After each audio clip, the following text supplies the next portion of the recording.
In the popular imagination, medieval people often get a bad rap. When it comes to hygiene, there's this persistent image of grimy peasants with rotting teeth and knights who never bathed. But while it's true that standards of cleanliness were vastly different from today's, the story of dental care in the Middle Ages is far more nuanced than we tend to assume. In fact, medieval people did care about their teeth. They may not have had toothbrushes like we do today, or access to modern toothpaste. But that doesn't mean they walked around with breath foul enough to fell a horse. Let's start with the basics. The average medieval person ate a very different diet than the modern individual. Sugar, the main villain behind tooth decay in today's world, was rare and expensive. It was a luxury item mostly reserved for the wealthy, and even they couldn't get their hands on it very often. The diet of a peasant was largely made up of coarse bread, grains, vegetables, and occasionally cheese or meat. This wasn't a perfect diet by any stretch, but it didn't rot teeth the way modern sugary foods do. That gave medieval mouths a bit of an advantage, especially in the earlier parts of the era. But did they actually clean their teeth? Surprisingly, yes. There is evidence from various sources that people in the Middle Ages did engage in rudimentary dental care. They used a variety of tools and natural remedies to keep their mouths fresh. Toothpicks made from wood or bone were common.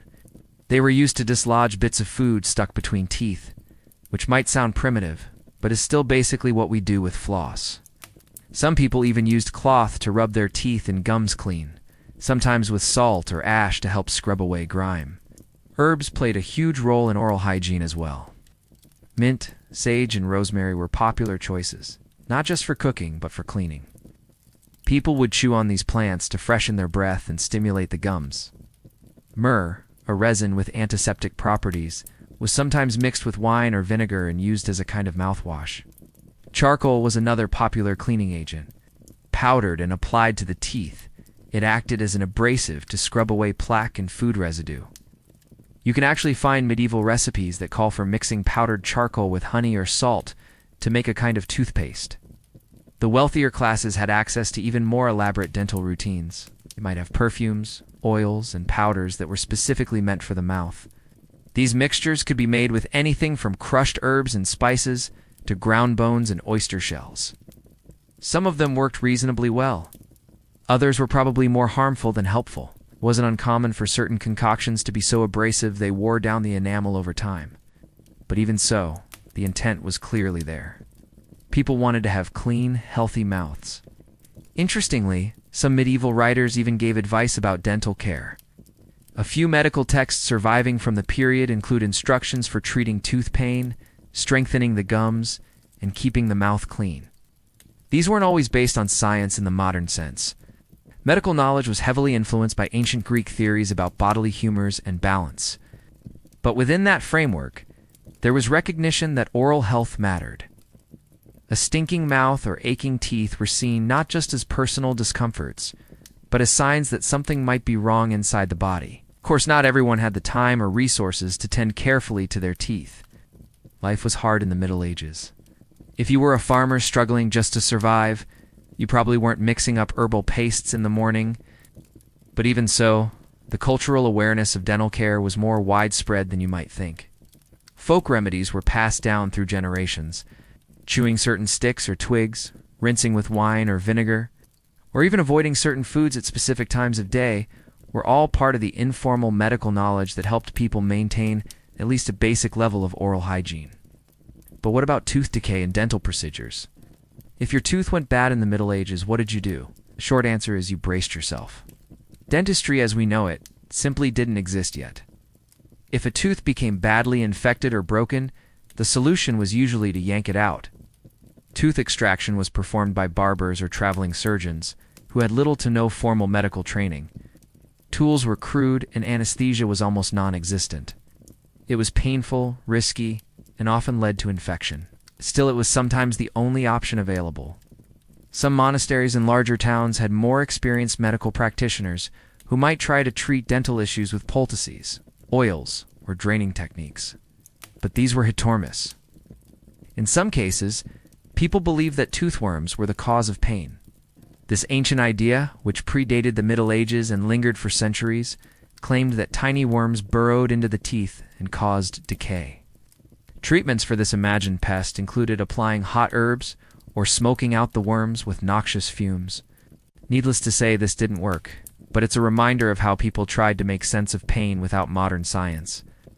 Despite all the limitations, it would be a mistake to think of medieval mouths as universally ruined. Archaeological evidence actually shows that many medieval skulls had teeth in better condition than one might expect. In fact, some studies have found that dental decay rates in the Middle Ages were lower than they are today. Less sugar and processed food, more natural abrasives in the diet, and some form of oral care all contributed to this unexpected outcome. That doesn't mean everyone had perfect smiles. There were plenty of people with worn-down molars, infected gums, or missing teeth. Tooth loss was common with age. It wasn't because people were careless. It was simply a part of life before modern medicine, just like it was for the ancient Egyptians or Greeks. What's notable is that medieval people didn't ignore oral health. They worked with the tools and knowledge they had, and they did what they could. It's also worth noting that bad breath wasn't exactly fashionable. Social customs and romantic ideals encouraged people to keep their mouths smelling fresh. Medieval literature is full of references to sweet-smelling breath and clean white teeth as markers of beauty and desirability. Courtly love poetry often compares a lover's breath to perfume, or their smile to polished ivory.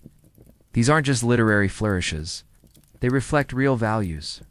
If people admired clean teeth and pleasant breath, then you can bet they made some effort to achieve them. So where does the modern image of the filthy medieval mouth come from? Partly it's a product of Victorian-era misconceptions. 19th century writers and historians often portrayed the Middle Ages as a time of ignorance and filth in contrast to their own enlightened era. They exaggerated the differences to make their own achievements look better. Over time, those exaggerations stuck. Popular culture picked up the thread and ran with it, giving us the crusty, gap-toothed medieval peasant we see in cartoons and movies. The truth, as always, is messier and more interesting. Medieval people weren't toothless buffoons stumbling through a stinky, disease-ridden world. They were complex individuals who valued cleanliness and health just as much as we do, even if their tools and techniques were different. They chewed herbs, rinsed with wine, scrubbed with cloth, and yanked teeth when they had to. They laughed and kissed and told stories, and you can bet they cared about how their breath smelled during all of it. In the end, the story of medieval dental care is a reminder that history is full of surprises. People in the past weren't so different from us. They may not have had mint-flavored toothpaste or electric toothbrushes, but they still worried about toothaches and bad breath. They still made an effort to care for themselves, using what knowledge they had. And in some ways, they may have done a better job than we give them credit for. Thanks for joining us on this fascinating trip back in time to explore whether medieval people brushed their teeth. As it turns out, the image of filthy, toothless peasants might not be as accurate as we've been led to believe. From herbal mouth fresheners to cloth scrubbing and toothpicks made of bone, medieval folks had their own creative ways of caring for their teeth. Sure, they didn't have the minty fresh routines we do today, but they weren't walking around completely oblivious to oral hygiene either. In fact, many of their natural methods were surprisingly effective, especially when paired with a diet low in sugar. It's always incredible to peel back the myths and discover the human side of history. People of the past, just like us, wanted to stay healthy, feel good, and make a decent impression. Their lives were different, but their concerns often feel strikingly familiar. So the next time someone jokes about how dirty the Middle Ages were, you'll know better. If you enjoyed this deep dive into medieval dental habits, don't forget to like, subscribe, and share. We've got more surprising history coming your way, so stay tuned and keep that curiosity alive. See you in the next video.